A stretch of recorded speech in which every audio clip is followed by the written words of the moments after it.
Vamos ver agora como a gente pode otimizar essa fábrica fantástica chamada Plantas através do gerenciamento do processo produtivo. Na Dimicron nós organizamos esse sistema de gerenciamento das plantas num programa chamado Construindo Plantas e que consta de 7 etapas que nós podemos ver aqui. A primeira e mais importante é que se produza a semente, na certeza de que esse é o principal insumo da lavoura e que tudo mais que nós fizermos em termos de tecnologia e utilização dos melhores e mais modernos insumos nos dará uma resposta proporcional à capacidade desse ser vivo, que é o começo de tudo, responder a essas tecnologias e a esses insumos. Então o item 1, 2, 3 e 4 são responsabilidade do produtor de sementes, que deverá ter todo cuidado na produção da melhor semente possível, a colheita no momento adequado em termos de umidade, maturação, regulagem da colhedora, uma seleção adequada e um armazenamento perfeito para que ela chegue com vigor até o momento da nova semeadura. Para aqueles produtores que não são produtores de semente, mas sim usuários, recomendamos que utilizem a semente.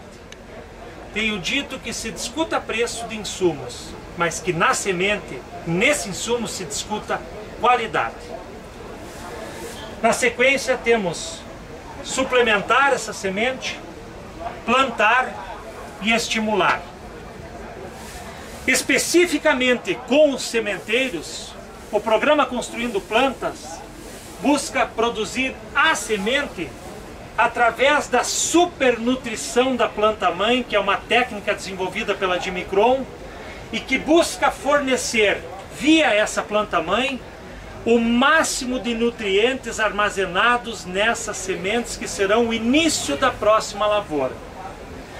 Aqui neste resultado de análise nós podemos ter uma ideia de quanto se pode enriquecer as reservas de uma semente com a utilização do programa Construindo Plantas, onde nesta coluna temos o resultado da análise química de sementes de uma lavoura normal, bem conduzida, mas que não recebeu essa supernutrição nas sementes. E aqui à esquerda nós vemos o resultado da análise química de sementes oriundas de lavouras cujas plantas receberam essa supernutrição.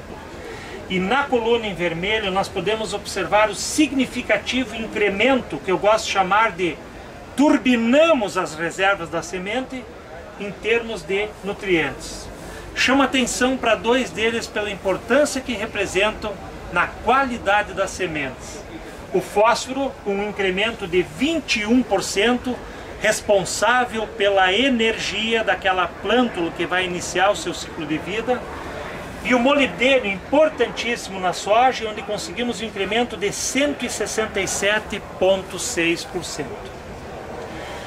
Para aqueles produtores que não são credenciados para produzir semente, mas que vão utilizá-la, nós iniciamos o nosso trabalho com o item 5.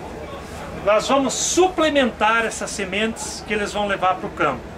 E essa suplementação é biológica, colocando inoculante que vai nos garantir a fixação dos 83 quilos de nitrogênio que a soja precisa para cada tonelada de grãos produzidos, ou seja, 50 sacos de soja por hectare de produção terão requeridos 250 quilos de nitrogênio. Que a gente não esqueça de dar essa mão para a natureza, colocando um inoculante de boa qualidade que garanta a fixação de todo esse N. E uma suplementação mineral. O que é a suplementação mineral? É um trabalho baseado em 6.000 análises químicas de semente de soja, onde nós fomos buscar a quantidade média de nutrientes acusada nessas 6.000 análises e a comparamos com o ideal que deveríamos ter dentro das reservas da semente. Dessa diferença constatada entre o ideal e o que essas 6.000 análises nos mostram, gerou o desenvolvimento de um suplemento mineral completo que busca colocar os níveis das reservas da semente próximo do ideal. Por que é tão importante esse nível de reservas da semente?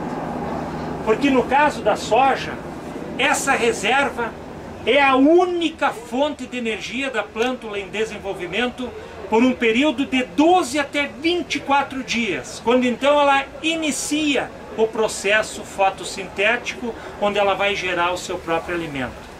Nesse período de 12 a 24 dias, não deve faltar nada para que a gente tenha a possibilidade de uma plântula bem estabelecida, tanto na parte aérea, quanto com um sistema radicular vigoroso, que venha a ser a boca da planta, onde ela depois vai ter que buscar água e nutrientes para suportar elevados níveis de produtividade.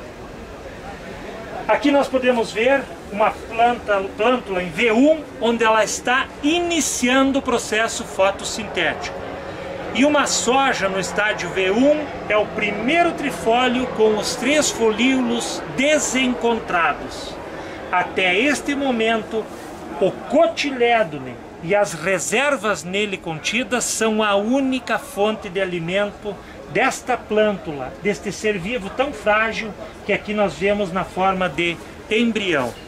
Então, que se coloque tudo à disposição dele para que ele chegue nesses 12 a 24 dias com a plena capacidade de desenvolvimento e de estabelecimento.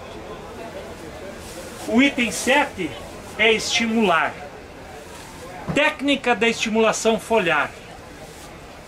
Essa técnica, muito bem relatada pelo pesquisador Ciro Rosolém, mostra que formulações NPK aplicadas às folhas em pequenas quantidades proporcionavam aumentos no teor de nutrientes dentro da folha que eram maiores do que aquela quantidade aplicada. Ou seja, eu pego uma folha que tenha 2 pontos de determinado nutriente, aplico mais 2 via foliar, faço uma análise e encontro 6 ao invés de 4. É que essa estimulação faz com que eu tenha um estímulo da planta para buscar adubação radicular, um melhor aproveitamento daquilo que está no solo. Doutora Ana Maria Premavesi também descreve com maestria o foco desse trabalho de estimular as plantas, quando ela diz que a planta não forma obrigatoriamente substâncias vegetais. E os nutrientes podem circular em taxas elevadas na seiva, quer dizer, eu adubei e a planta absorveu, mas não está fazendo nada com isso, ou seja, sem serem metabolizados. Somente formam-se substâncias orgânicas quando tudo que é necessário estiver na célula, o laboratório dessa fábrica planta. Sem dúvida alguma, a absorção pela raiz da água e dos nutrientes é muito importante, mas é só a primeira etapa. Toda a industrialização, ou seja, o processamento disso que a raiz está trazendo para dentro da planta vai ocorrer depois. E só vai ocorrer se não faltar nada para produzir.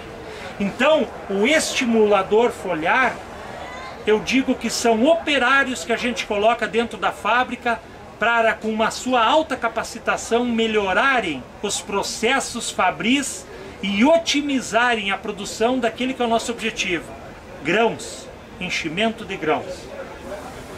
Aqui nós podemos ver que todas essas funções de catalisadores, efeito enzimático, são realizados por macro e por micronutrientes. Inclusive, no processo fotossintético, que foi o início da nossa conversa. Esse motor tem 2 momentos, um altamente dependente da luz, mas tem um segundo, a fase bioquímica, que não precisa da presença de luz, mas precisa desses operários para que seja plenamente realizada. E como eles funcionam como catalisadores, pequenas quantidades são suficientes para se realizar o trabalho, uma vez que eles podem realizá-lo milhares de vezes, retornando intactos ao final de intervenção no processo. Então, pequenas quantidades fazendo grandes trabalhos e nos agregando grandes resultados. E por derradeiro, junto com essa estimulação foliar, temos preconizado a necessidade de ajudarmos no restabelecimento da rota do Chiquimato. Essa rota é interrompida quando nós aplicamos glifosato na soja geneticamente modificada. E esta interferência nesta rota metabólica importantíssima, a rota do ácido chiquímico ou do Chiquimato, tem um emperramento das suas engrenagens. E abaixo deste ponto, nós temos uma interrupção na produção de aminoácidos essenciais, para cuja formação contribuem 4 matérias-primas fundamentais: zinco, boro, manganês e cobre. Essa rota é responsável pela síntese do ácido indolacético, que é responsável pelo desenvolvimento de raízes e do sistema apical da planta. E essa rota aqui, pela produção de fitoalexinas, lignina e tanino, todos envolvidos no mecanismo de defesa das plantas. Então a aceleração do restabelecimento dessa rota envolve aplicarmos um produto que tenha simultaneamente zinco, boro, manganês e cobre, para que a gente possa desemperrar todo o conjunto das engrenagens que a aplicação de glifosato emperrou nessa planta transgênica. E assim retomarmos mais rapidamente o seu metabolismo normal, não interferindo na redução de produtividade. Na sequência, nós vamos ver essa distribuição desses nutrientes e esse processo mais didaticamente numa trincheira. Nessa trincheira nós vemos aqueles 17 elementos indispensáveis sobre os quais falávamos há pouco, distribuídos no perfil desse solo, mais ou menos como o resultado da análise de solo nos mostra. Lembrando que no plantio direto hoje temos uma concentração de cálcio, magnésio e de fósforo na superfície pelo não revolvimento do solo. Temos uma distribuição dos demais nutrientes ao longo do perfil, e lembrando que o fósforo em maior profundidade nestes solos argilosos, ele está preso pelo ferro e pelo alumínio, não sendo portanto aproveitável pelas culturas. E aqui nós podemos ver raízes de soja a praticamente 1,30 m de profundidade.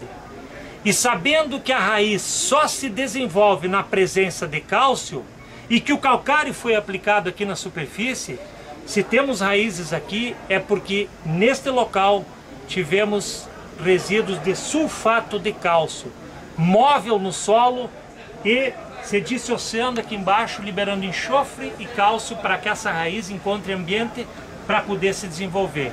Importantíssimo esse aprofundamento de raiz para que nós tenhamos uma melhor perspectiva dessas plantas superarem períodos de estresse e que são comuns nos nossos cultivos. Em termos de matérias-primas, então, nós temos o gás carbônico, a água e os nutrientes essenciais. Lembrando que 96% de toda a necessidade está aqui. Que a gente não erre nos 4% que dependem da nossa decisão, que são os elementos minerais indispensáveis. Para aprofundamento de raiz e estabelecimento inicial, vamos suplementar essas sementes com TMS na soja e com o TM no milho. E vamos estimular vegetativamente essas plantas com o dimitônico na soja, a primeira estimulação vegetativa entre V3 e V5, mais uma estimulação reprodutiva em R1, ou seja, no início da floração. E no caso do milho e outros cereais, essa estimulação vegetativa vai ser com o nosso dimistímulo cereais. Também não vamos esquecer que além desses elementos essenciais, que hoje reconhecidos são 17, nós também temos que levar em conta os elementos benéficos, que a ciência considera 4. O cobalto, o selênio, o sódio e o silício. Eles são benéficos e não estão classificados como essenciais porque as plantas conseguem completar o seu ciclo sem a presença deles. Mas no caso da soja, O cobalto é de fundamental importância para ajudar o Rhizobium na fixação de nitrogênio do ar. Por isso ela é benéfica para a soja e indispensável para a fixação biológica. Resumidamente, é essa nossa visão na Dimicron de ajudarmos a construção de plantas melhores, mais eficientes e mais produtivas. Muito obrigado.